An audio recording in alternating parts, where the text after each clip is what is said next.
আগতে এটা সময় আছিলে মানুহে কৈছিলে আগ টপাবলে ধনী পিছ টপাবলে গৰীব সেইটো সময়তে ছোৱালীখিনি কি কৰিছিলে আগ টপাহে বিচাৰি আছিলে তো ময়ো চিন্তা কৰিলোঁ মই এটা পাম নেকি বুলি তেতিয়া কি হ'ল মই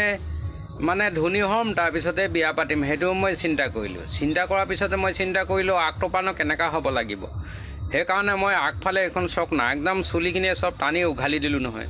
উঘালি দিয়াৰ পিছত সেই শ্বুটিংটো খতম হৈ থাকিলে নহয় এই আগ টপা পিছ টপা সেইটো খতম হৈ ওলাই গ'ল নহয় হেপী কাটিং এই হেপী কাটিং ওলোৱাৰ পিছতে মোৰ যিমান যি কৰিছিলোঁ যে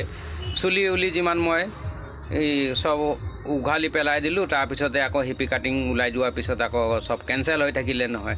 পিছত ক'ত মই ধনী হ'ম ধনীও নহ'লোঁ ছোৱালীও নেপালোঁ চবফালে গ'ল মোৰ